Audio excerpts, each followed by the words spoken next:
full tournaments, we've done marathons, and in the future we're going to be doing a lot of things which I'm sure your teachers here at Children's Academy will tell you all about very, very soon. But one question, and that's what we've done, and it's all nice and fun and games, and we've achieved a lot of things, alhamdulillah. But one question that I get asked a lot is, why do you do what you do? Why is it that someone like me who works a full-time job, I work 9 to 5, I work a full-time job, I look after a family business, I've got a family to look after myself, I study for exams, maintaining a social life, and going out with friends and having all that fun. Why is it that you also do this charity stuff? Of course, it takes a lot of time, right? Why is it that you do that? And it's the same answer I give to every single person that asks me this question. The same answer, it's a very easy answer. Why do I do what I do? For one reason, because of my faith. Because of the fact that I am Muslim, because of the fact that I follow the teachings of Islam, the fact that my religion teaches me to help my neighbor, to help those around me. If I'm doing well, I then need to stop and uplift those around me. And without that, I can't go any further. I need to help those in my community. That's what my religion teaches me, and that's what I will continue to do for the foreseeable future. And then people say to me, oh, that's great, but how did you get that mindset? I mean, those people are like you, they're Muslim, why do they do that?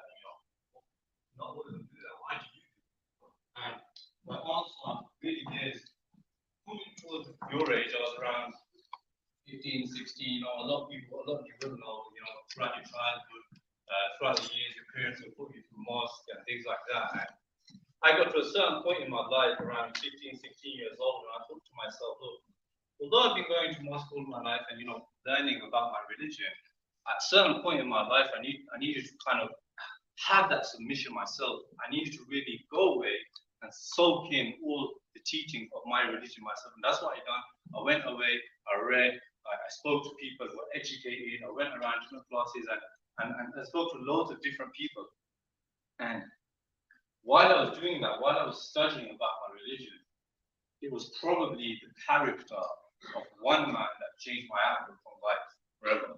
The one man who's responsible for over 1400 years, billions and billions of Muslims, people becoming Muslim, billions and billions of people accepting Islam, and billions of people's lives being changed.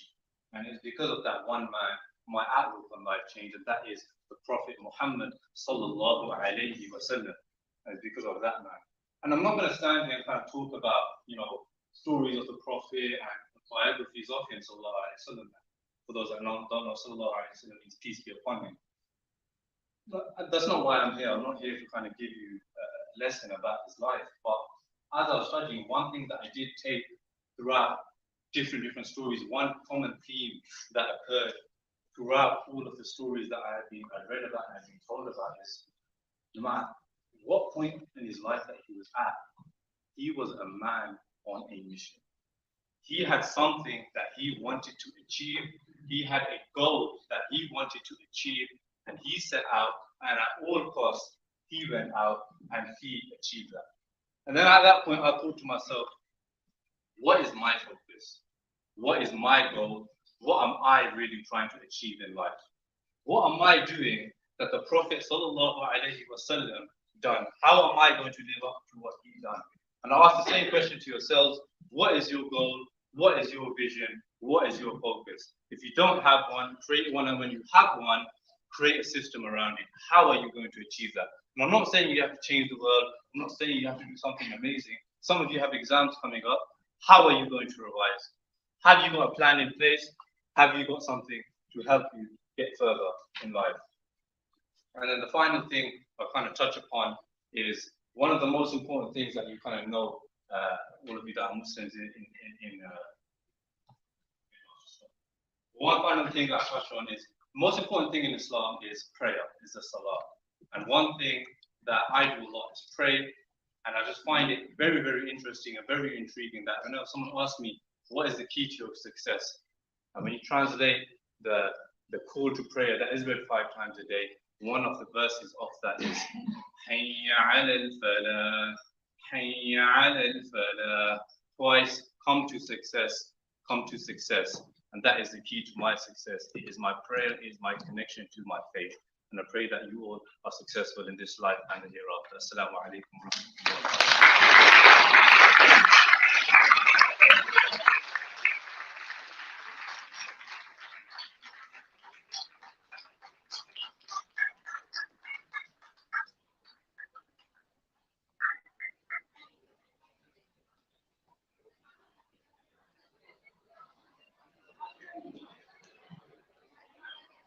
Okay, guys, we're listening up, please. Thank you.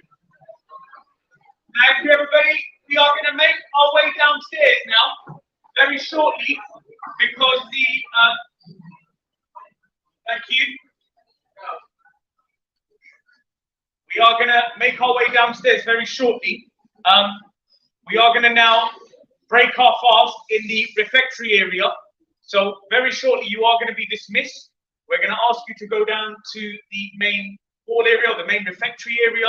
We are going to break our fast, and then following that, for those that want to pray, you'll have an opportunity to pray in the sports hall, and then following that, it's the great Friday night curry after that. So, yes, we are going to move on to the Friday night curry after that.